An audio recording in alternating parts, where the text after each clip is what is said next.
బళ్ళు తెస్తారు. హాస్టల్ వైపు హాస్టల్కి వెళ్ళాలి, మరి కాలేజీలకు వెళ్ళేవాళ్ళు కాలేజీలకు వెళ్ళాలి. అయితే ఇదంతా కూడా మన జీవితంలో మరి జీవన విధానంలో క్రమంగా చాలామందికి పిల్లలకి సంతోషం కూడా స్కూల్కి వెళ్ళాలని ఆలోచన కలిగినాం.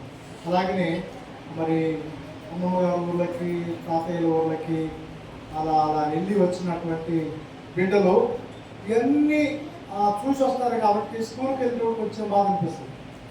ఎందుకంటే ఎన్ని బంధాలు ఆడుకోవటాలు ఇదంతా పిల్లలు సంతోషంగా సరదాలుగా వెళ్తున్నారు కాబట్టి పిల్లలకి ఏమైందంటే ఎన్ని చూసి అమ్మమ్మ తాతయ్య నాయనమ్మ అలాగనే మామయ్య అత్త ఇన్ని వెళ్ళిపోయి అలాగనే మన తోటి వారితో స్నేహితులతో ఎన్ని వెళ్ళి ఒకేసారి దేశంపై బళ్ళు ఎత్తాలనుకునే వాళ్ళు ఏమవుతారు? భయంతో ఉక్కుబాటుతో కదా అటువంటి ఆలోచన కలిగి ఉంటారు. అయినను మన జీవితంలో గొప్ప వాళ్ళని కావాలంటే ఇప్పుడు దేవుని సన్నిధానంలో దేవుడిచ్చినటువంటి మంచి సమయాన్ని మనం ఏం చేయాలి? పిల్లలు ఉపయోగించుకోవాలి. చక్కగా చదువుకున్న వాళ్ళకి గొప్ప సన్మానం దొరికింది. ఇప్పుడు ఎంజాయ్ చేసే వాళ్ళకి తీరిగ్గా కూర్చొని పెద్దకి ఏడవాలి. ఇప్పుడు తల్లిదండ్రులు మాట వినకుండా మరి బడికి వెళ్లకుండా ఇష్టానుసారంగా తిరిగినటువంటి బిడ్డలు తర్వాత తీరిగ్గా దాని యొక్క వెల చెల్లించాలి. ఇప్పుడు చక్కగా చదువుకున్నటువంటి బిడ్డలు చక్కగా పనులు చేసుకున్నటువంటి పెద్దలు ఏ పని అప్పుడు ఆ పని చేసే వాళ్ళు సంతోషించడానికి అవకాశం ఉంటుంది. సంతోషించడానికి కూడా ఒక సంతృప్తి ఉంటుంది కదా.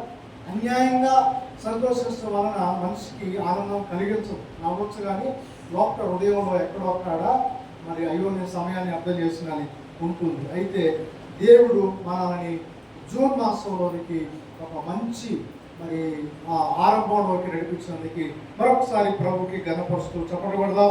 దేవుడికి మరి ఎందుకంటే కాలాలు సమయాలు దేవుని స్వాధీనంలో దేవుని స్వాధీనంలో ఉన్నాయి కదా. మరి వర్షాకాలం కావాలండి అని మనం మన అధికారులు కానీ మంత్రులు కానీ అడిగి శాంక్షన్ చేయండి వర్షాకాలాన్ని అంటే శాంక్షన్ చేస్తారా? ఎవరు చేతలా? వర్షాలు ఎక్కువైతేనేయండి వానాకాలం లేదా ఎండాకాలం శాంక్షన్ చేయండి మార్చేయండి అంటే ఎవరైనా చేతులు ఉందా? లేదు. ఎండలు బాగున్నాయండి కాస్త వర్షాకాలం వచ్చినట్టుగా మీరు బటన్ నొక్కండి కదా, కాస్త టీవీ ఛానల్ మార్చండి అంటే ఎవరైనా మాట్లాడారా? ఇది ఎవరు మార్చేది? అందుకోసమే బైబిల్ వాక్యంలో చదివిస్తుంది మరి కాలములు సమయములు తండ్రి స్వాధీనంలో ఉన్నాయి. హల్లెలూయా. ఎవరి స్వాధీనంలో ఉన్నాయట? దేవుని స్వాధీనంలో ఉన్నాయి. చాలా మంది మరి ఈ జ్ఞానం తెలియక అంతా నాది అనుకుంటారు. అందుకోసమే ఒక వ్యక్తి అన్నాడు, తినుము తాగుము సుఖించుము నా ప్రాణమా. ఏమంటున్నాడు?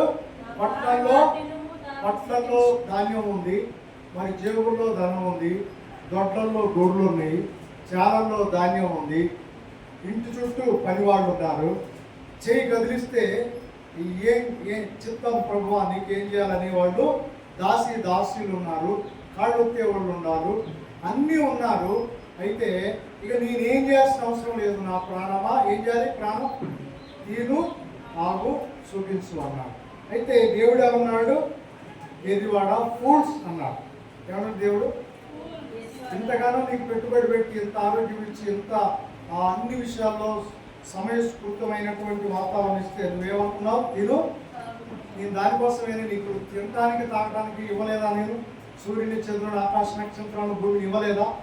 మరి నువ్వెందుకు ఆ విషయం మీద ఎక్కువ సంతోషపడుతున్నావు అని మరి దేవునికి బాధ కలిగింది. మనం ఏం చేయాలంటే ప్రతి క్షణం కూడా దేవుణ్ణి స్తుతించాలి. హల్లెలూయా, హల్లెలూయా. మంచిది దేవుని బిడ్డారా. దేవుని వాక్యంలోకి మనం వెళ్దాం. మరి మరొకసారి మీ అందరికి కూడా మరి ప్రభు పేరుకు వందనాలు తెలియవస్తూ దేవుని వాక్యం పై మరి ఏ వాక్యం చెప్పుకున్నాం మనం చెప్పండి, గుర్తు చేయండి అంతే. ఏ వాక్యం చెప్పుకున్నాం? ఫలించాలి. చెప్పబడదాం. మంచిది, ఫలించాలి కదా. అంత దేవుని సన్నిధానంలో మనం ఫలించడం అనేది దేవుని ఉద్దేశం. చెప్పండి, ఒక మనిషి ఫలించడం అనేది దేవుని యొక్క ఉద్దేశం. ఈరోజు మనిషి మరి ఫలించాలంటే దేవునితో అంటు కట్టబడాలి. ఏం చేయబడాలంట? ఏ చెట్టుకి మీరు ఫలించాలో ఆ చెట్టుకి అంటు కట్టబడాలి. ఏ తోటలో అయితే మంచి ఫలాలు కావాలని ఆశిస్తున్నారో ఆ తోటను మనం ఏం చేయాలి? సాగు చేయాలి, నీళ్లు పెట్టాలి, ఎరువేయాలి, సంరక్షించాలి. దానికి దుష్టుని యొక్క చేతిలోకి వెళ్లకుండా పంట చేతికి వచ్చిన దాకా కంటికి కనుపాప వలె కాపాడాలి. అలా కాపాడినప్పుడే ఆ యొక్క ఫలము ప్రయోజనకరంగా మారి సంతోషంగా ఆ ఫలాలు అనుభవించేటట్టుగా మరి మేలు పొందుకుంటాడు రైతు. అయితే మనం విత్తనం వేసి దాన్ని వదిలిపెట్టి దానికి కంచె లేకుండా, సంరక్షణ లేకుండా, ఎరువు లేకుండా, నీరు లేకుండా మనం ఏమి చేయకుండా పంట ఆశించడం అనేది కదా, అది ఉత్తమమైన పద్ధతి కాదు, అది రాదు కూడా. అలాగనే ఆత్మీయమైన జీవితంలో కూడా మనం దేవుడైన యేసుక్రీస్తుతో అంటు పడ్డప్పుడు మనం సమృద్ధిగా దీవించబడతాం. హల్లెలూయా. దేవుని యొక్క బిడ్డలారా, ఈ సమయంలో మనం జ్ఞాపకం చేసుకుందాం. ఈ కవర్ చూడండి ఏమవుపడుతుంది, కవర్ చూడండి ఏమవుపడుతుంది, ఏ కాయ అవుతుంది? కాకరకాయ. ఈ కవర్ దేశపై వంట వండుకోవచ్చా? ఏమవుపడుతుంది మీకు? కాకరకాయ పడుతుంది కదా. ఈ కాకరకాయ దేశపై వంట వండుకునే పరిస్థితి ఎందుకు లేదు? మీరే అన్నారుగా కాకరకాయ.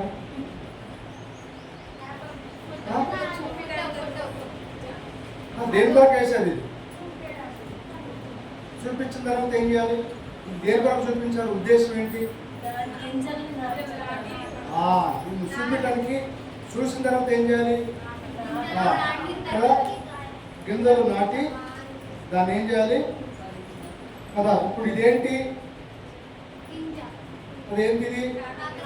ఇప్పుడు మీరు అన్న కాకరకాయ, ఇదేంటిది? గింజ కదా. అంటే దీన్ని దేశపై కూర కోసం దీన్ని ఏం చేయాలి? మరి ఏం చేయాలి? చెప్పండి, ఏం చేయాలి? దీన్ని ఏమంటారు? విత్తనం. ఒక గింజ విత్తనం. దేవుని బిడ్డలారా, విత్తనం దేనికి పనికి వస్తుందట? ఇప్పుడు ఈ యొక్క వ్యవసాయ కాలం వెళ్ళి అలాగనే మరి తొలకరి వర్షాలు పడి మరి ఏరువాకలు సాగి రైతులంతా కూడా దేని వరకు పరిగెత్తారు ఇప్పుడు కదా? దేని వరకు పరిగెత్తారు? విత్తనాల వరకు వెళ్తారు. చెప్పండి, దేని వరకు? విత్తనాలు. ఈ విత్తనము తీసుకొని సారవంతమైన భూమిలో నాటాలి. విత్తనము ఏది వేస్తారో అదే పంట కోస్తారు. చెప్పండి, విత్తనం దేని వేస్తే అదే పంట కోస్తారు. విత్తనము మరి చాలా వృక్షాలకి అలాగే చిన్న విత్తనము అనేకమైనటువంటి పంటకి మరి దాంట్లో నిగూఢమై ఉంటూ ఉంది. హల్లెలూయా. దేవుని బిడ్డలారా, విత్తనము ఏది వేస్తే అదే పంట మనము కోయాలి. అలాగే ఇంతకుముందు పోయిన వారు మనం చెప్పుకున్న విషయాలు, అంటు కట్టబడిన ఒక వ్యక్తి, అంటు కట్టబడే వ్యక్తి ఫలిస్తాడు. దేవుని యొక్క వాక్యం చదివిస్తూ ఉంటుంది. ఇస్సాకును ఒకసారి గమనిద్దాం. ఏ వాక్యం చదువుతాం ఇప్పుడు? ఇస్సాకు కదా. ఆదికాండ గ్రంథము 26వ అధ్యాయము 12వ వచనాన్ని మనం ఒకసారి గమనిస్తే ఎలా ఉందట? ఇస్సాకు ఆ దేశమందున్నవాడి విత్తనము వేసి ఆ సంవత్సరము 100 ఫలము పొందెను. హల్లెలూయా. ఇస్సాకు మరి గెరారు అనేటువంటి దేశంలో ఉన్నాడు. ఏ దేశంలో ఉన్నాడు? చూడండి ఒకసారి 26వ అధ్యాయం చూస్తున్నామండి. ఇస్సాకు ఆ దేశమందు ఉన్నవాడు. చూడండి ఒకసారి చదవండి. నీ దేవుడైన యెహోవా నీకు స్వాస్థ్యముగా. ఓకే, అది కాదు, చదవండి ఒకసారి 26 చదవడము. ఇస్సాకు గెరారులో నివసించెను. ఆ చోటి మనుషులు అడిగినప్పుడు హల్లెలూయా. దేవుని బిడ్డలారా, ఇస్సాకు యొక్క జీవితాన్ని కొన్ని విషయాలు మనము నేర్చుకుందాం. ఇస్సాకు ప్రయాణం చేస్తూ ఇస్సాకు ఎవరు కుమారుడు? చెప్పండి, ఎవరు కుమారుడు? అమ్మా నిలబడుతుందా? ఇలా ఇక్కడే ఉండాలి మీరు కదా. ఇస్సాకు ఎవరు కుమారుడు? అబ్రహాము కుమారుడు. అబ్రహాము ఎలాగా పెంచిండు ఆయన్ని కదా. ఎందుకంటే అబ్రహాం ఎలా పెంచిందని చెప్పడానికి మరి నీకు ఏకైక కుమారుడైన ఇస్సాకును బలి అర్పించంటే కట్టెల మోపు కూడా మోసుకొని వెళ్ళి బలికి తానే తండ్రి చెప్పిండు కనుక తాను ఆ యొక్క బలిపీఠ మీద పడుకున్నాడు. అంటే తండ్రి మాటకి జమ రావట్లేదు. ఇప్పుడైతే మన పిల్లలు ఏదన్నా అక్కడ తీసుకొని వెళ్ళి అది తీసుకురావడం నేనే తీసుకురావడం నాకే చెప్తావా అని. కానీ ఇస్సాకు ఒక 12-18 సంవత్సరాలప్పుడు కూడా తండ్రి మంచి పని చెప్పినది, తండ్రి ఏం చెప్పినా మంచిది అనుకొని తండ్రి మరి నిప్పు ఉంది, కట్టెలు ఉంది, పొట్టేళ్ళు ఎక్కడ అన్నప్పుడు అబ్రాహం కదా ఏమన్నాడు, దేవుడే చూసుకుంటాడు. హల్లెలూయా. ఎవరు చూసుకుంటారు? ఇస్సాకు అంత విధేయత కలిగిన వాడు. ఇస్సాకు వివాహం అప్పుడు కూడా కదా, ఇస్సాకు వివాహం అప్పుడు తోటలో ధ్యానం చేసుకుంటూ ఉన్నాడు. ఇస్సాకుకి భార్య చూడటానికి ఎవరు వెళ్ళారు? తన ఇంటిలో ఉన్నటువంటి పెద్ద దాసుడు ఎలియాజరు వెళ్ళాడు. ఎలా వెళ్ళాడు? 10 ఒంటెల మీద బంగారము, ధాన్యము, వస్త్ర వైడూర్యాలు పట్టుకొని వెళ్ళాడు. ఎక్కడికి వెళ్ళాడు కదా? ఆ యొక్క దేశానికి వెళ్ళాడు. వెళ్ళినప్పుడు ఇస్సాకును కూడా తీసుకెళ్ళాడా? అంటే ఎంత విశ్వాసము! నా తల్లిదండ్రులు నా కొరకు మంచి జీవితాన్ని ఇస్తారు, అలాగే నా యొక్క మరి దేవుడు నా లైఫ్లో కావాల్సిన గొప్ప సంతోషాన్ని ఇస్తాడు. ఇస్సాకు ఎంత విశ్వాసం కలిగిన వాడు. ఇస్సాకు వివాహం అప్పుడు కూడా తాను పెళ్లి సూపులకు వెళ్ళలేదు. హల్లెలూయా. దేనికి వెళ్ళలేదట? వెళ్ళలేదు. ఎవరు వెళ్ళారు? వారింట్లో పనులు వెళ్ళారు. ఆయన వెళ్ళి ఇదిగో మోకరించి 10 ఒంటెలతో ప్రార్థన చేశాడు. ఎవరైనా ఆ ఇంటి పెద్ద దాసు. నిజంగా ఇస్సాకు ఇటువంటి విధేయత కలిగిన వాడు. ఇప్పుడు మనం 26వ అధ్యాయంలోకి వచ్చినప్పుడు గెరార్ అనే దేశానికి వచ్చాడు. హల్లెలూయా. ఎక్కడికి వచ్చాడట? గెరారు. ఆ దేశపు మనుషులు సరిగ్గా మంచిగా ఉంటే మరి వారం లేనటువంటి వారు. ఇస్సాకు భార్య అందమైనటువంటిదని ఆ దేశపు మనుషులు అతను చంపాలని చూశారు. అప్పుడు ఆయన ఎంతో భయపడ్డాడు. కానీ ఒక రోజు దేవుడు ఆ మనుషులతో మాట్లాడి ఇస్సాకు పక్షమున రాజ్యమాడాడు. హల్లెలూయా. ఇస్సాకు ఆ దేశంలో విత్తనం వేసి 100 పంట ఫలింపజేశాడు. 100 పంట ఇచ్చినప్పుడు ఆ దేశంలో ఆయన గొప్పవాడుగా ఉన్నాడు. దేవుని బిడ్డలారా, ఆ దేశంలో కరువున్నా, ఆ దేశంలో మంచి లేకున్నా, ఆ దేశంలో మనుషుల యొక్క మనస్తత్వాలు బాగలేకపోయినా, ఆ దేశంలో మనుషుల యొక్క క్రియలు బాగలేకపోయినా మరి ఇస్సాకు కూడా వాళ్ళతో కలిసిపోలేదు. కానీ ఒక మంచి విత్తనం వేశాడు. హల్లెలూయా. ఏ విత్తనం వేశాడట? ఒక మంచి విత్తనం వేశాడు.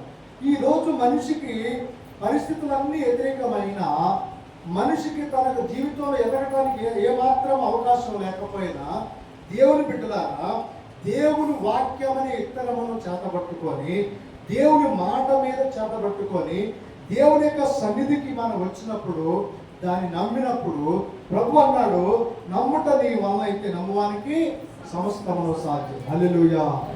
మన దగ్గర ఏ విత్తనం ఉండాలి? దేవుని యొక్క వాక్యం అనే విత్తనం ఉండాలి, విశ్వాసం అనే విత్తనం ఉండాలి. దేవుని యొక్క మాట మన జీవితంలో పనిచేయాలి. అందుకోసం అక్కడ ఆ దేశంలో మరి ఇస్సాకు విత్తనం వేసి ఎంత పంట పోసినట?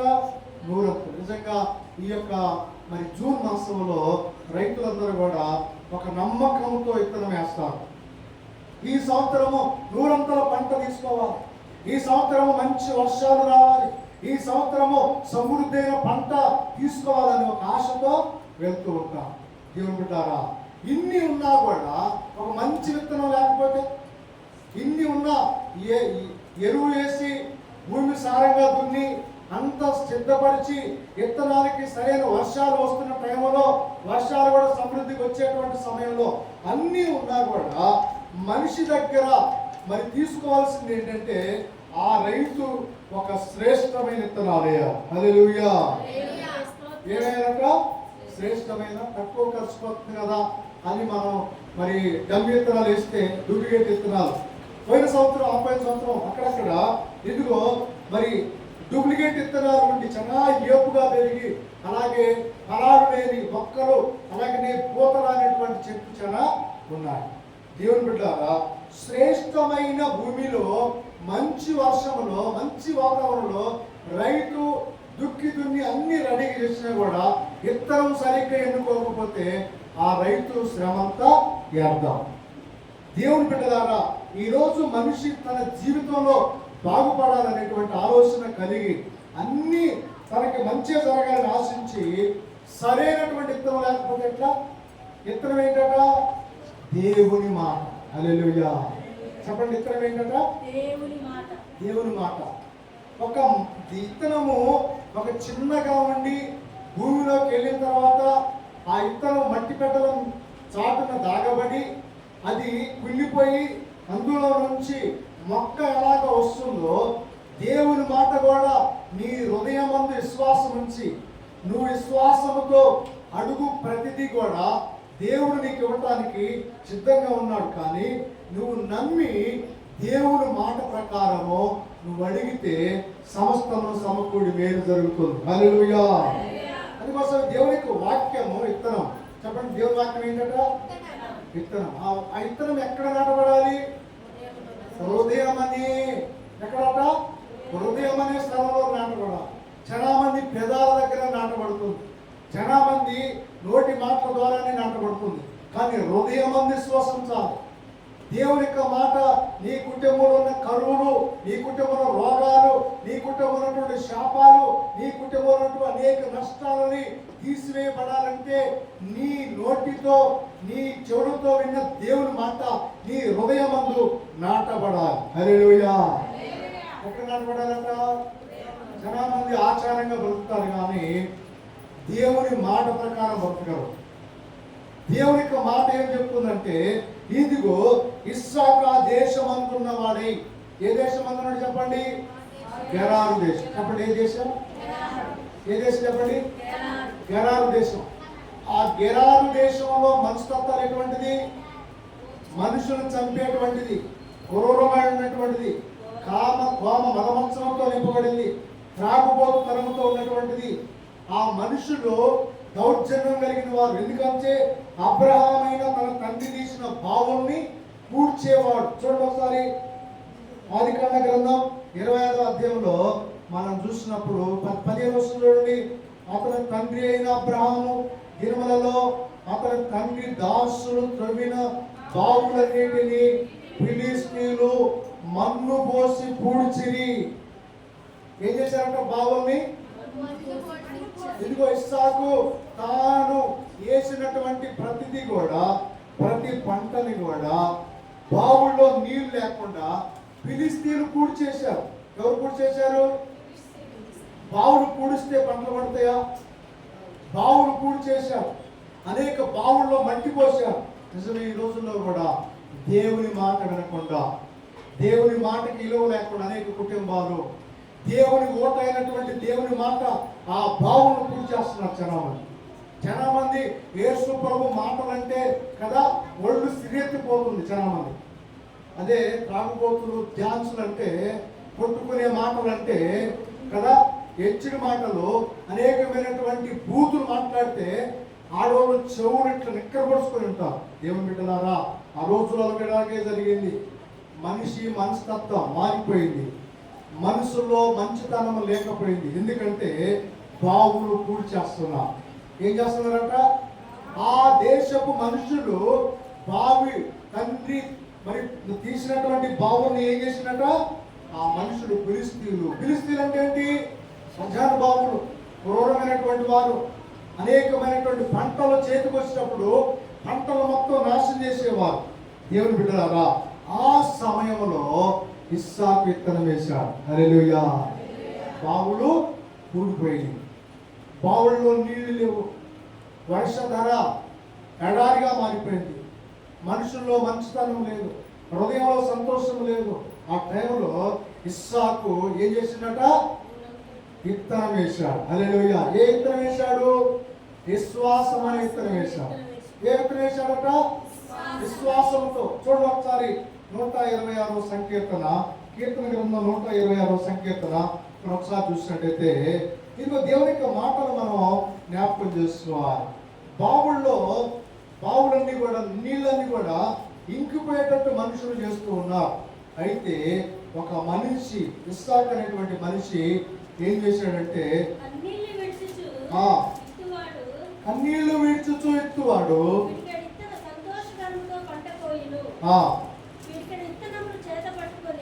ఓకే, ఈ వాక్యం చదువుతాను. 126వ సంకీర్తన 3వ వచనం లేకపోతే 5వ వచనం. దేవుని బిడ్డలారా మనం జ్ఞాపకం చేసుకుందాం. కన్నీళ్లు విడిచుచు ఎత్తువాడు సంతోష గానములతో పంట కోసెదరు. పిడికడ విత్తనములు చేత పట్టుకొని ఏడ్చుచూ పోవాడు ఇత్తువాడు సంతోష గానము చేయించు పనులు మోసుకొని వచ్చును. హల్లెలూయా. ఎలా ఇస్తున్నారట మనుషులు? కన్నీళ్లతో. ఎందుకు? బావులు కూడిపోయాయి, సంతోషం లేదు, ఆనందం లేదు, ఊట బావులు కూడిపోయాయి. అంటే సంతోషంతో నింపవలసిన హృదయాలు ఏమైపోయాయి? ముయ్యవేయబడ్డాయి. మనసు ఏమైపోయింది? దేవుని మాటలకు మూసివేయబడ్డది. ఎందుకంటే ఇది మనకి సంబంధం లేదనుకుంటూ ఉన్నాం. అయితే ఆ యొక్క ఇస్సాకు కన్నీళ్లతో ఏం చేశాడట? విత్తనములు విత్తాడు. హల్లెలూయా. ఈరోజు మనిషి సంతోషకరమైన శ్రేష్టమైన విత్తనము దేవుని వాగ్దానం. దేవుని వాగ్దానం ఏం చేస్తున్నారు? దేవుని మాట ఏం చేస్తుందంటే ఈ భూమికి ఆజ్ఞాపించినప్పుడు భూమి సమృద్ధిగా పండింది. హల్లెలూయా. భూమి ఎలా పండిందట? దేవుని మాట ద్వారా భూమి అంతయు మరి సంతోషభరితంగా మార్చబడి. చూడండి 120 మరి దేవుని యొక్క మాట చూసినట్లయితే దేవుని యొక్క బిడ్డలారా 65వ కీర్తన గ్రంథం 65వ కీర్తన ఒకసారి చూద్దాం. దేవుని మాటలో చదివిస్తూ ఉంటుంది. కీర్తన గ్రంథం 65వ కీర్తనలో 11వ వచనం నుంచి ఒకసారి చూద్దాం. దేవుడు సంవత్సరము దయా కిరీటముగా ధరింపజేస్తున్నాడు. నీ జాడలు సారము వెదజలుచున్నవి, అడవి బీడులు సారము చిలకరించుతున్నవి, కొండలు ఆనందమును నడికట్టుగా ధరించుకుంటున్నవి, ధరించుకున్నవి, సశ్యామలముతో కప్పబడి ఉన్నవి అన్నీ చున్నవి. ఎప్పుడట? భూమి మీదకి వర్షం వచ్చినప్పుడు. చెప్పబడదా? హల్లెలూయా. ఎండిన ఎడారులు, నదులు లేని వాగులు, నీటి జలము లేనటువంటి గొప్ప ఎండిపోయినటువంటి బీళ్లు కూడా వర్షానికి ఏమైందట? ఏమైందట? మొలకలు వస్తాయి. ఒక భూమి మీద ఎలాగైతే నీటి వాన భూమిని ఫలింపజేస్తుందో ఒక మనిషి హృదయం కూడా దేవుని వాక్యం వింటే ఎండిన నీ బ్రతుకులు, ఎండినటువంటి ఆలోచనలు, ఎండిపోయినటువంటి వ్యాధులు, దరిద్రంతో బ్రతుకుతున్న మనుషుల హృదయాలు దేవుని వాక్యముతో ఫలింపజేయబడతాయి. హల్లెలూయా. దేవుని వాక్యము నీటి జలముతో, నా వాక్యము ఖడ్గం వంటిది కాదంటున్నా, నా వాక్యము నీటి జలము. ఇదిగో అక్కడ మీరు చూసినట్టయితే ఇగో గనిమనులు, ఎడారులు పచ్చగా బయళ్ళతో నడికట్టుగా ఉంటాయట. అలాగే దేవుని వాక్యము కూడా. చూడండి కిందికి చదివినట్లయితే 10వ వచనం చూసినట్టయితే దేవుని బిడ్డారా, దాని దుక్కులు విస్తారమైన నీళ్లతో తడిపి దాని గనుమనులను సదును చేయుచున్నావు, వాన జల్లుల చేత దాన్ని పదులు చేయుచున్నావు, అది మొలకెత్తగా నీవు దాన్ని ఆశీర్వదిస్తున్నావు, సంవత్సరము నీ దయా కిరీటము ధరింప చేస్తున్నావు, నీ జాడలు సారము వెదజలుచున్నావు. దేవుని యొక్క వాక్యం చదివిస్తుంది. దేవుని యొక్క మాటలు దేవుని బిడ్డారా, దేవుని వాక్యము పచ్చదనం కలిగిస్తున్నాడు. హల్లెలూయా. నిజంగా దేవుని మాట ఈ యొక్క ఇస్సాకు అనేట ఆయన ఆ దేశంలో నీటి వసతి లేకుండా అరణ్యముగా మారిపోయింది. అందరూ ఇది ఆకలితో అలమటిస్తూ ఉన్నారు. ఇస్సాకు అయితే విశ్వాసంతో దేవుని వాక్యము ఇచ్చాడు. హల్లెలూయా. దేవుని వాక్యం ఏంటట? దేవుని మాట ఇదిగో ఎడారిలో నుంచి నీళ్లు పుట్టించగలదు. దేవుని యొక్క మాట ఒక మనిషి ఇదిగో దిగజారిపోయిన మనిషి, ఇక నా జీవితం ఇంతే, ఇక నా జీవితంలో ఏ మేలు లేదు అనేటువంటి మనిషి దేవుని వైపు ఆశ పెట్టుకున్నప్పుడు, అందుకోసం భక్తుడు అన్నాడు, నీ వైపే చూస్తున్నా, నీవు నన్ను చూడాలని నీ ధ్యానం చేస్తున్నా, నీ నన్ను మారాలని నీ వైపే చూస్తున్నా, నీ వలన నీ చిత్తం నాయనలా జరిగించాలని నీ ప్రేమలోనా కాదని నీ చిత్తం నాయనలా జరిగించాలని నీ ప్రేమలోనా నీ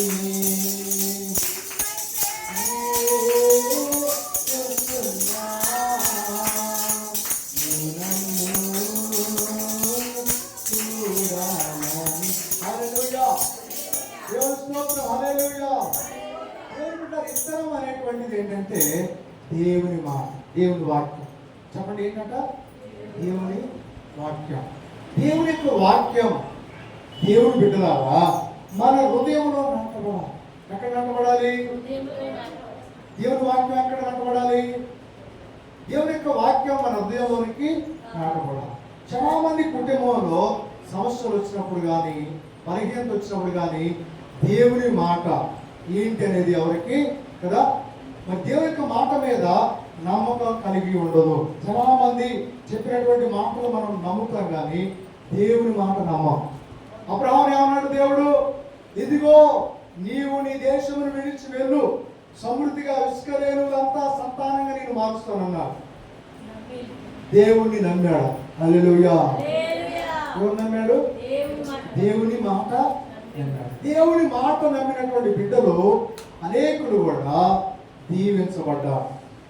దేవుని మాట నమ్మకుండా మనుషులు చెప్పినటువంటి మాటలన్నీ నమ్మి చివరికి అంత ప్రాణం పోయేటప్పుడు అయ్యా ఈ చివరికి ప్రాణం పోయేటప్పుడు ఏమంటారు తెలుసు? అయ్యగారు మీ గుడి పక్కన ప్రార్థన చేయండి, బతికి మట్టికి మీ గుడిలోనే ఉంటాం. కట్టబోతుంది. దీపముండగానే ఇల్లు చక్కదిద్దుకో, యేసు ఉండగానే నీ మార్చుకో. దీపముండగానే ఇల్లు చక్కదిద్దుకో, యేసు ఉండగానే నీవు మనసు మార్చుకో. హల్లెలూయా. దేవుడు మొదటి నుంచి అంటున్నాడు దీపం ఉండగానే. దీపం అంటే ఏంటి? ఆత్మ. ప్రాణం ఉండగానే ఇల్లు. ఇల్లు అంటే ఏంటి? మన ఇల్లు కాదు. మన ఇల్లు చక్క పెట్టుకున్నంత తీరిగ్గా పండగలు వస్తే ఇల్లు అనికి ముగ్గేసి, ఇప్పుడు అవి లేవు కదా పాపం. ఇప్పుడు కదా నీళ్లు పంపులు రాకపోతే ఆ రోజు పండగ రోజు అంతా ఆగమడిమైపోయింది. నీళ్లు మొత్తం ఇల్లంతా శుభ్రం చేస్తాం, వరండా కడుగుతాం, ఆ వరండా కడుగుతాం, ఈ వరండా కడుగుతాం, అన్ని కడిగి చివరికి ఆ పండగ రోజు మన యొక్క శరీరం అంతా అలిసిపోయి తులిసిపోయి అన్నం తిని అంత సోయి కూడా లేకుండా అలిసిపోయి కదా చాలా బలహీనముడు. అసలు ఏంటి? ఏ ఇల్లు శుభ్రం చేసుకోవాలి? హృదయం అనే ఇల్లు శుభ్రం చేసుకోవాలి. ఒకవేళ ఏడాదికి 1-2 సార్లు ఇల్లు శుభ్రం చేసుకోవడానికి ప్రతిరోజు చేసుకోవడం మంచిదే, కానీ ప్రతిరోజు నీ హృదయం అనే ఇంటిని శుభ్రం చేసుకోవాలి. నీ హృదయమును శుభ్రం చేసుకున్నప్పుడు ఆ హృదయం అనే ఇంటిలో దేవుడు నివసిస్తాడు. హల్లెలూయా. చాలా మంది వెళుతూ ఉన్నప్పుడు దారి ఏమంటే దేవాలయాలు పడితే కళ్ళకి ఇట్లా కదా సెలవు వేసుకుంటూ వెళ్తారు, మొక్కుంటూ వెళ్తారు కదా, అక్కడ వానే చెప్పులు విడిచి వెళ్తారు, అక్కడ వానే శాస్త్రాల నమస్కారం వెళ్తారు. కానీ అసలు దేవాలయం ఏంటి? చెప్పండి, అసలు దేవాలయం ఏంటి? హృదయం. ఇది శుభ్రం చేసుకోవాలి. ఇది శుభ్రం చేసుకున్నప్పుడు ఈ ఇంటిని ఈ ప్రాణం అనే దీపం ఉండగానే, ఆత్మ అనే దీపం ఉండగానే ఈ ఇంటిలో ఏమున్నది, ఏం చెడు ఉంది, ఏమి మంచి లేదు శుభ్రం చేసుకున్నప్పుడు వాడు ధన్యుడవుతాడు. హల్లెలూయా. ప్రభు అయిన దేవుడు యేసు ప్రభు చెప్పేది ఏంటంటే, నీ దేహం అనే ఇంటిని, నీ హృదయం అనేటువంటి ఇంటిని నీ ఆత్మ ఉండగానే దేవుని ప్రభు యేసుక్రీస్తు యందు విశ్వాసం ఉంచాలి. హల్లెలూయా. అయినను ప్రేమ గల దేవుడు అటువంటి వారిని ఎంతో మంది బాగు చేసేవాడు. అందుకోసం దేవుని వాక్యం చదివిస్తుంది, ఈ వాక్యము ఇత్తనము సిరుజల్లుగా నీ హృదయంలోనికి రావాలి. అబ్రహాముతో అదే చెప్పాడు, నీవు వాగ్దానంతో నింపబడి ఉన్నావని చెప్పినప్పుడు దేవుడు, అందుకోసం చూడండి 127 కీర్తనలో, వీరికడ విత్తనములు పట్టుకొని కన్నీళ్లతో ఏడుస్తూ ఎత్తువాడు సంతోషంతో బయటకు వస్తాడు. హల్లెలూయా. ఎన్నోసార్లు మన ఆర్థిక ఇబ్బందుల్లో, అనేక రోగాలతో కదా, పిల్లగాడికి పోతే పిల్లకి పోతే భర్తకి భార్య, ఇటువంటి వ్యాధి బలహీనతో మనిషి బాధపడుతూ ఉన్నాడు. బలహీనమైనటువంటి మనిషిగా అనేక వ్యాధులతో నింపబడ్డాడు. యేసయ్య అన్నాడు, ఇదిగో మిమ్మల్ని స్వస్థపరుస్తాను, నేను బాగు చేస్తాను. యేసు ప్రభు చనిపోయేందుకు ప్రతి గాయానికి, ప్రతి మనిషి జీవితంలో స్వస్థత ఉంటుంది. యేసు ప్రభు ఆయన చరిత్ర కొరకు చనిపోలేదు. యేసు ప్రభు గురించి కథలు చెప్పుకోవడానికి చచ్చిపోలేదు. ఆయన యేసు ప్రభు గురించి ఎంతో చెప్పుకోవడం సరిపోలేదు. ప్రతి మనిషి రోగమును, శాపమును, నరకము నుంచి బయటికి రావడానికి ఆయన మరణాన్ని స్వీకరించాడు. హల్లెలూయా. యేసు ప్రభు గురించి విని సంతోషపడడానికి కాదు, ఎమర్జెన్సీగా ఆయన విశ్వాసం వచ్చాలి. ఎందుకంటే మనిషి పాప కర్మతో నియమింపబడిన వాడు, జన్మ కర్మతో నియమింపబడిన వాడు. ఇటువంటి వాటి నుంచి తాను ఎడారిలో, తన హృదయమని ఎడారిలో, తన మనసుని ఎడారిలో, తన శరీరమని ఎడారిలో, తన బ్రతుకంతా కూడా అఘోరమైనటువంటి పాపంతో, శాపంతో, చేయరాని క్రియలతో నింపబడిన శరీర ప్రాణాత్మ దేహాలు చెడిపోయిన మనిషిని బాగు చేయడం కొరకు యేసు ప్రభు తన ప్రాణాన్ని ఇచ్చాడు. హల్లెలూయా. అందుకోసం ఏమంటే ఆ యొక్క ప్రభుని యేసు క్రీస్తు నందు ఇదిగో ఇస్సాకు ఏమంటే ఆ దేశమందు విత్తనములు వేసి ఎంత పంట కోసినట కదా, 100 పంట కోసినాడు. హల్లెలూయా. 100 పంట కోయాలి. దేవుని యొక్క వాక్యము సగం అభివృద్ధి కాదు కదా. దేవునికి వాక్యం ఒకసారి చూద్దామా? దేవుని బిడ్డారా, మత్తయి సువార్త 13వ అధ్యాయం, మత్తయి సువార్త 13వ అధ్యాయం దేవునికి మాటల్లో ఒకసారి జ్ఞాపకం చేసుకుందాం. మత్తయి సువార్త 13వ అధ్యాయంలో ఈ రీతిగా ఒక రైతు అట కొన్ని విత్తనాలు తీసుకొని బయలుదేరాడు. హల్లెలూయా. కొన్ని విత్తనాలు తీసుకొని బయలుదేరాడు, చదువుతూ వెళ్తూ ఉన్నాడు. ఆయన చేతికి వచ్చిన విత్తనాలు ఇసిరి చదువుతూ ఉన్నాడు. కొన్ని విత్తనాలు అట ఎక్కడ పడ్డాయట కదా, రోడ్డు పక్కన పడ్డాయట. కొన్ని విత్తనాలు మరి మలిచాయి, కానీ అది పూత పూసి కాత కాసే టైంలో అది పైకి రాలేకపోతుంది, ఎందుకంటే ముళ్ళ పొదల్లో పడ్డాయి. కొన్ని విత్తనాలు ఏరు అనుకొని బయటకు వచ్చాయి, కాయలు కూడా వచ్చాయి, కానీ అది ఫలించకుండా ఎండిపోయింది. ఎందుకు అని ఆ రైతు ఆలోచించాడు. రైతు పరీక్షిస్తున్నాడు ప్రతి విత్తనం వేసిన రైతు ప్రతిరోజు కూడా వెళ్తాడు. ఒక చిన్న బిడ్డను చూస్తాడు, విత్తనం మొలకెత్తిన సంతోషపడతాడు. తోటి రైతులతో చెప్తాడు కదా, నా విత్తనం కొంచెం మొలకెత్తింది, మరి నా విత్తనం ఎందుకు ఎత్తలేదు? ఇటువంటి కంగారులో ఉంటాం. విత్తనాలన్నీ గుబురుగా ఒక చేరంతా కూడా మలిసినాయి, కానీ కొన్ని ఏమో పైకి వచ్చినాయి, కొన్ని ఎండిపోయినాయి, కొన్ని ఏమో సమృద్ధిగా ఉన్నాయి. ఆ రైతు అంతా కూడా పరీక్ష చేశాడట. చేస్తే కొన్ని ముళ్ళ పొదల్లో పడ్డాయి. హల్లెలూయా. ఎక్కడ పడ్డాయట? ముళ్ళ పొదల్లో పడ్డాయి. కొన్ని విత్తనాలు ఎండిపోయాయి, ముళ్ళు లేవు, ఏం లేవు, మంచి నేల, సారవంతమైన నేల. ఆ యొక్క రైతు ఏడుస్తూ ఆ విత్తనాల కింద తవ్వాడు. తవ్వితే రాతి నేల ఉందా? హల్లెలూయా. ఏ నేల ఉందమ్మా? అందుకోసమే దానికి ఏరు లేనందున ఎండిపోయింది. కొన్ని విత్తనాలు పైకి వచ్చింది, కానీ వాటితో పాటు ముళ్ళకు సంబంధించినటువంటి విత్తనాలు కూడా పైకి వచ్చాయి. దాంతో పాటు ఆ ముళ్ళ పొదల్లో నుంచి విత్తనం బయటికి రాదు. కొన్ని విత్తనాలు దారి పక్కన పడ్డాయి. దారి పక్కన పడిన విత్తనాలు పక్షులు వచ్చి ఎత్తుకొని పడ్డాయి. కొన్ని విత్తనాలు మంచి నేలలో పడ్డాయి. హల్లెలూయా.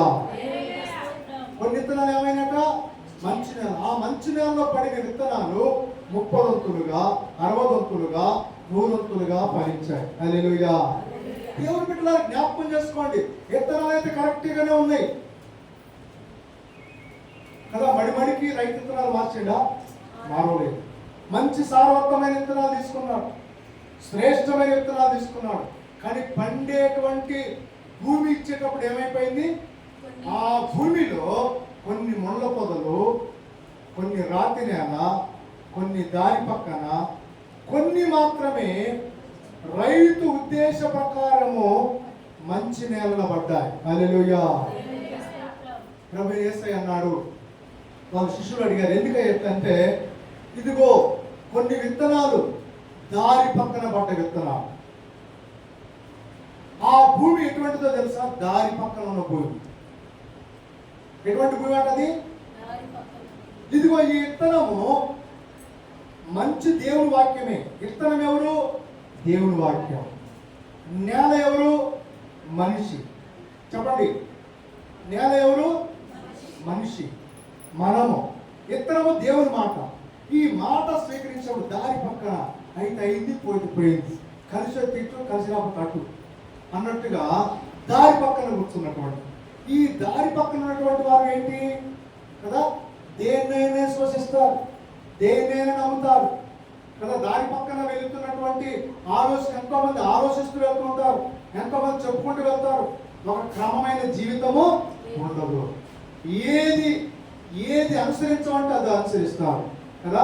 దేవుడు పెట్టారా? వాళ్ళు ఏం చేస్తారంటే, ఏది అనుసరించమంటే, ఇదిగో జనం వచ్చిన రాయిది కట్టుకోకుండా కట్టేస్తారు, ఇదిగో ప్రార్థన కూడా చేయించుకొని చేసేస్తారు. ఇది కాదు అది చేయమంటే చేస్తారు. వీళ్ళకి ఒక దాని మీద మనసు ఉండదు. కానీ దేవునికి వాక్యం చెప్తుంది, దేవుని యందు శ్వాసం ఉంచి తప్పక ఈ ప్రభు యేసయ్యను బాగు చేస్తాడనేటువంటి ఆలోచన ఉంటే తప్పక అది అయితే. దారి పక్కన విత్తనాలు ఎవరు తీసుకెళ్తారట? చదువుదాం ఒకసారి. దేవుని వాక్యం చూడమ్మా, ఏం జరుగుతుందట? పక్షులు వచ్చి ఎత్తుకొని వెళ్తాయి. చూడండి, చదవండి 4వ వచనం నుండి. 13వ అధ్యాయం మత్తయి సువార్త 4వ వచనం. వాడు విత్తుతుండగా కొన్ని విత్తనములు త్రోవ పక్కన పడెను, పక్షులు వచ్చి వాటిని మింగివేసెను. కొన్ని చాలా మన్ను లేని రాతి నేలను పడెను, అక్కడ మన్ను లోతుగా ఉండనందున అవి వెంటనే మొలుచున గాని సూర్యుడు ఉదయించినప్పుడు అవి మాడి ఏరు లేనందున ఎండిపోయాను. కొన్ని ముండ పొదలో పడిను, ముండ పొదలు ఎదిగి వాటిని అణిసివేసెను. కొన్ని మంచి నేలలో పడి ఒకటి 100 వంతులు గాను, ఒకటి 5 వంతులు గాను, ఒకటి ఫలించెను. చెవులు గలవాడు వినుగాక. హల్లెలూయా. దేవుని బిడ్డలు ఎన్ని మీరు చూసినట్టయితే దేవుని యొక్క వాక్యం చదివిస్తుంది. ఎవరు ఇల్లు అంటే త్రోవ పక్కన పడిన వారు, సరైనటువంటి ప్రభు మీద ఆలోచన లేనివారు. హల్లెలూయా. ప్రభు మీద పూర్తిగా నమ్మకం లేనివారు, ప్రభు వాక్యం మీద నమ్మకం లేనటువంటి వారు త్రోవ పక్కన కదా. ఆ పక్షులు ఎవరంటే అనేకమైన శోధనలు, సాతాను శక్తులు, చీకటి శక్తులు, అనేకమైనటువంటి ఆలోచనలు ఎత్తుకొని ఏమెత్తుకొని వెళ్తాయట? వాక్యాన్ని ఎత్తుకొని వెళ్తాయి. ఎందుకు వాక్యాన్ని? ఆ ఇత్తనం ఉంటే అతను బాగుపడతాడు. ఆ ఇత్తనం మీద ఆశ లేదు వాళ్ళకి. ఆ ఇత్తనం దేవుని మాట మీద వాళ్ళకి ఆశ ఏమాత్రము లేదు, ఏమాత్రం లేదు. కాబట్టి ఏం కావట్లేదండి, మాకు మా జీవితాలు ఏ కార్యం జరగట్లేదండి, మొన్న 3 సార్లు వచ్చి ప్రార్థన చేసుకున్నాం, ఒకసారి గుళ్ళో కూడా పడినాం అంటాం, గుళ్ళో కూడా వచ్చున్నాం. ఇటువంటి వాటికి ప్రభు కార్యాలు చేయరు. నీ హృదయము దేవుని మాట మీద ఏ రీతిగా నువ్వు గుడికి వస్తున్నావో, దేవుని మాట నీలో ఎంతవరకు పనిచేస్తుందో అటువంటి వాటి మీద దేవుడు నీకు ఆయన కనిపిస్తుంటుంది. ఆ ఇత్తనం ఏమైపోయాట? పక్షులు వచ్చాయి. అలాగే రాతి నేల, అలాగే ముళ్ళ పొదలో ఉన్నటువంటి ఇత్తనం వెలుగుతున్నప్పుడు ధన వ్యామోహం మీద, సుఖం మీద కదా, అనేకమైన తిండి మీద, అనేకమైనటువంటి భూతుల మీద, అనేకమైనటువంటి ఆచారాల మీద, అనేకమైనటువంటి వాటికి వదులుకోలేక ఉన్నటువంటి మనిషి ముళ్ళ పొద లాంటి ఆ యొక్క మనస్తత్వం కలిగిన వాడు తన యొక్క హృదయంలో ఉన్నటువంటి దేవుని మాట ఫలింపు జరగదు. హల్లెలూయా. మధ్యలో రాగానే ఏమైందంటే ప్రభువుల నుంచి బయటికి వెళ్ళిపోతారు. ఇది ముళ్ళ పొద లాంటిది. రాతి నేల ఎవరంటే వింటారు కానీ ఆచరించారు. హల్లెలూయా. దేవుని మాటకి పూర్తిగా లోబడరు, వింటారు. అన్ని మాకు తెలుసు, అంతా మాకు తెలుసు, మాకంటే ఇంకెవరికి తెలవదు, ఇది అలాగే చెప్పడానికి కదా, ఇలా లేదు అని వాళ్ళకు వాళ్ళే నిర్ణయం తీసుకొని దేవుని మాటకు లోబడినటువంటి వారు, ఆచారబద్ధమైనటువంటి భక్తితో చేసేవారు, పూర్తి స్థాయిలో ప్రభువునందు విశ్వాసం ఉంచరు. కొంత లోకము, కొంత ప్రభు, అన్ని కలబోర గంప లెక్క మరి ఉన్నటువంటి మనిషి రాతి నేల. హల్లెలూయా. మంచి నేల ఏంటంటే, ఇదిగో దేవుడు చెప్పిన మాట నెరవేరు వరకు నేను విశ్వాసముతో ఎదురు చూస్తాను. హల్లెలూయా. ఒకటి 30 అంతులు, ఒకటి 60 అంతులు, ఒకటి 100 అంతులు ఫలించడానికి తన మనస్సు దేవుని బిడ్డారా. అందుకోసం ఇస్సాకు అనేక ఆయన ఆ దేశంలో పంట కోయటానికి విశ్వాసముతో వాక్యము ఇచ్చాడు. 100 అంతుల పంట కోశాడు. హల్లెలూయా. దేవుని బిడ్డారా, యెషయా గ్రంథం 57వ అధ్యాయం ఒకసారి చూద్దాం. యెషయా గ్రంథం చివరిగా మాట చదివి నేను ముగిస్తాను. భూమి మీద విత్తనం వేసే ప్రతి మనిషి కూడా తన భూమి చక్కగా పండాలని ఆశపడుతున్నాడు. కానీ దేవుడు కూడా మనము ఫలించాలని ఆశపడుతున్నాడు. దేవుడు కూడా మనం దీవించబడాలని ఆశపడుతున్నాడు. కానీ మనకి హృదయం అనేటువంటిది సరిగ్గా మరి దేవుని మాట మీద నమ్మకము లేనటువంటి బిడ్డలుగా ఉండటం వల్ల ఆయన దీవెనలు మనము పొందుకోలేకపోతున్నాం. హల్లెలూయా. మన దేవుని ఆశీర్వాదం, దేవుని యొక్క మహిమ, దేవుని యొక్క ఆరోగ్యం, దేవుని యొక్క ఆనందం నీ కుటుంబాన్ని, నా కుటుంబాన్ని దేవుడు ఫలింపు చేయాలని ఆశపడుతున్నాడు. కానీ చాలా కుటుంబాలు దేవుని మాటకి అంగీకారం లేదు. కాబట్టి ఈరోజు మనిషి జీవితంలో ఏమిటో చూద్దాం. అపోస్తల కార్యం గ్రంథం 17వ అధ్యాయం ఒకసారి చూద్దామా? అపోస్తల కార్యం గ్రంథం, యెషయా గ్రంథం కంటే ముందు అపోస్తల కార్యం గ్రంథం ఒకసారి చూద్దాం. దేవుని బిడ్డారా, దేవుని యొక్క మాట ఈజీగా చదివిస్తూ ఉంటుంది. 17వ అధ్యాయం దేవుని యొక్క వాక్యం చూద్దామా? దేవుని యొక్క బిడ్డలారా, ఆయన సన్నిధిలో దేవుని యొక్క వాక్యం ఏం చదివిస్తుంది తెలుసా? 24 వచనం చూడండి. 17వ అధ్యాయం 24 వచనం. జగత్తును అందరి సమస్తము నిర్మించిన దేవుడు తానే ఆకాశములకు భూమికి ప్రభు యందున హస్తకృతములైన ఆలయములో నివసింపడు. ఆయన అందరికీ జీవమును ఊపిరిని దయచేవాడు కనుక ఆయనకి ఏదైనా కొదువున్నదని కాడు. మరియు యావత్ భూమి మీద కాపురం ఉండుటకు ప్రతి జాతి మనుషులను ఒకవేళ దేవుని కడులాడి కనుగొందరేమని తను ఎత్తుకుని మెత్తము నిర్ణయ కాలమున వారి నివాస స్థలం యొక్క పరిమెరలను ఏర్పరచును. ఆయన మనలో ఎవరికి దూరముగా ఉండువాడు కాడు. మనం ఆయన యందు బతుకుతున్నాము, చెల్లిస్తున్నాము, ఉనికి కలిగి ఉన్నాము. అటువంటి మనం ఆయన సంతానమని మీ కవేశ్వరులలో కొందరు చెప్తున్నారు. కాబట్టి మనము దేవుని సంతానమై ఉండి మనుషుల చమత్కార కల్పన వల్ల మలచబడిన బంగారమును, వెండిని, రాతిరేను, దైవత్వమును పొలి ఉన్నదని తలంచరాదు. హల్లెలూయా. చూసావా దేవుని బిడ్డారా, దేవుడు సర్వజనులని సృష్టించి దేవుని కనుగొనాలని దైవత్వం కలిగినటువంటి ప్రకృతిలో ఆయన సంతానంగా మనం ఏర్పాటు చేసుకున్నాడు. కనుగొంటామేమో అని కడులాడి కష్టాలు, కన్నీళ్ళు, ఇబ్బందులు దేవుని గుర్తిస్తాం అనుకుంటున్నారు. కానీ దేవుని గుర్తించలేకపోతున్నారు. దేవుని మాట దేవుని యొక్క వాగ్దానం. హల్లెలూయా. ఆయన ఇత్తనము దేవుని మాట, హృదయము దేవుని యొక్క భూమి. ఈ హృదయంలోకి నువ్వు ఎలా తీసుకుంటావో ఆ రీతిగా నీకు పంట వస్తూ ఉంటుంది. కనుక దేవుని బిడ్డారా, నిండాలుగా దీవించబడాలంటే విశ్వాసంతో దేవుని వాక్యం అంగీకరించాలి. విశ్వాసంతో దేవుని మాట వినాలి.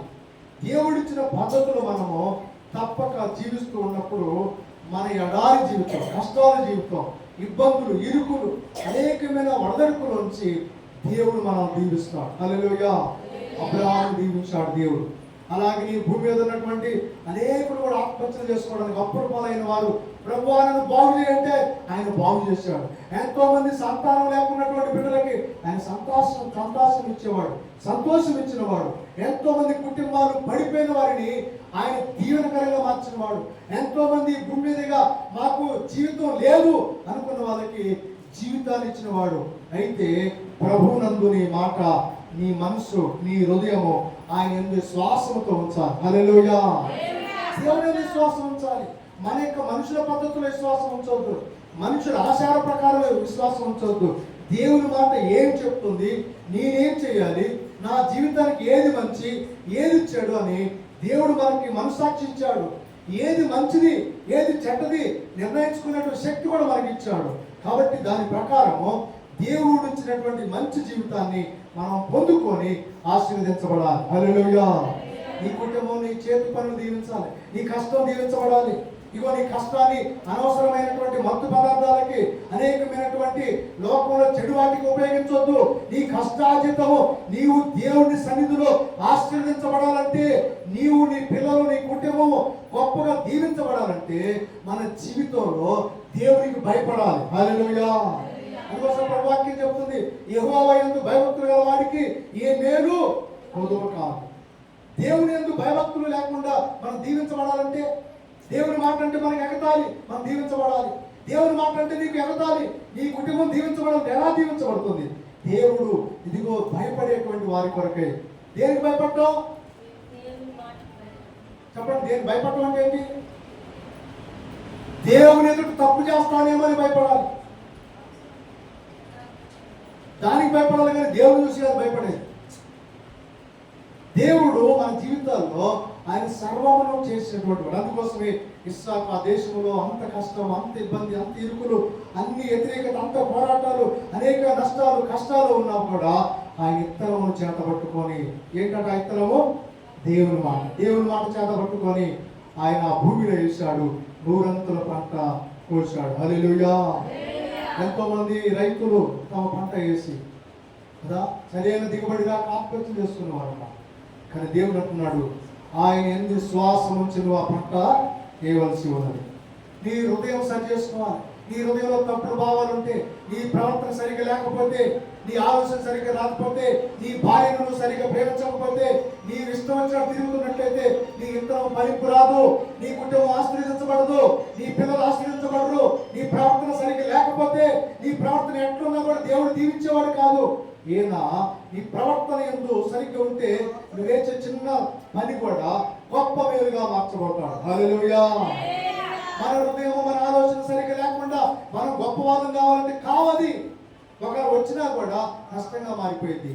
దేవుడు చెప్తున్నాడు, నీ హృదయాన్ని సరి చేసుకొని, నీ అంతరంగాన్ని సరి చేసుకొని, ప్రభువా నన్ను క్షమించు, నేను తెలిసి తెలియక చేసిన ప్రతి పాపాన్ని క్షమించని నువ్వు అడిగితే దేవుడు ప్రేమతో నీ కుటుంబాన్ని దీవిస్తాడు. నీ పంట భూములు, నీ వ్యవసాయం, నీ వ్యాపారాలను, నీ పిల్లలను దేవుడు దీవిస్తానికి ఆయన గొప్ప ప్రేమ గలవాడు. కళ్ళు ఉంచుకుందామా, ప్రార్థన చేద్దాం. దేవుని బిడ్డారా, ఈ మధ్యాహ్నం కాల సమయంలో ఇత్తనము దేవుని వాక్యము, హృదయము దేవుని భూమి, నీ హృదయమే దేవుని భూమి.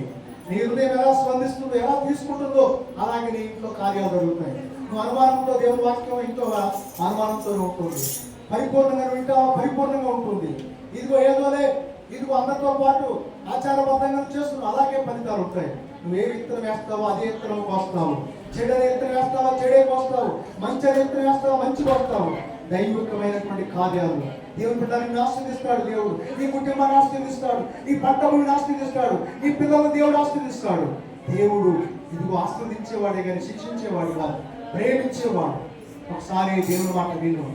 ఇన్ని దినములో నీకు ఎన్నో కష్టములు, ఎన్నో ప్రయత్నాలు చేశావు, ఎన్నో ఆశ్రయించావు, ఎన్నో ఎక్కడికో పరిగెత్తావు. రాబు మీద ప్రభునందు విశ్వాసం వచ్చావు. యేసు వైపు చూడు, నీ జీవితం గొప్ప కార్యము జరుగుతుంది. యేసు వైపు చూడు, నీ జీవితంలో గొప్ప అద్భుతములు జరుగుతాయి. నీ అంతరంగంలో ప్రభువా నన్ను పరిశుద్ధపరచు, నన్ను దీవించు, నా భర్తను మార్చు, నా భార్యను మార్చు, నా కుటుంబంలో ఉన్న సరుగులు, బలహీనత, రోగము, శాపము తీసివేయ ప్రభువా అని యథార్థంగా అడుగు. దేవుడు యేసయ్య నిన్ను బాగు చేస్తాడు, నిన్ను దీవిస్తాడు, నీ కుటుంబంలో గొప్ప కార్యములు చేస్తాడు. ప్రభువు నిన్ను దీవిస్తాడు. ప్రార్థన చేసుకున్న సజీవుడా, సకల సంపదలు కలిగిన యేసయ్య, జీవము కలిగిన నా తండ్రి, మా హృదయమనే భూమిని సరిగ్గా సిద్ధపరచుకొని సరైనటువంటి మనసుతో వాక్యమైన ఇతరులతో మా హృదయాన్ని నింపుకొని ఇదిగో ఫలాలుగా అనేకులకు దీవెనకరంగా ఉంటాకు, కుటుంబానికి దీవెనకరంగా, గ్రామానికి దీవెనకరంగా, మా చుట్టూ ప్రాంతాలకు దీవెనకరంగా ఉంటకు నీ కృప చూపించమని ఆస్వాదించమని. ఇదిగో రాతి నేలగా ఉన్న హృదయంలో మార్పు తెచ్చండి. ముళ్ళ తుప్పల మీద ఉన్న మొక్కలు ఎలాగైతే వెతకవో, ఇదిగో ఈ లోకంలో ఉన్నటువంటి ధనయామోహం మీద ఉన్నటువంటి మనసు కూడా వెతకదు కనుక అటువంటి వాటి నుంచి అయా తొలగించి నీ ఆత్మ అభిషేకంతో నింపమని ఏ సంఘాన్ని అలాగే మైకంత్రం ద్వారా వింటున్న మా ప్రజల్ని దీవెనకరంగా, ఆశీర్వరంగా, ఆనందంగా మార్చి దీవించమని సజీవుడైన యేసుక్రీస్తు ద్వారా అడిగి వేడుకొని పొంది ఉన్నాము తండ్రి. ఆమేన్.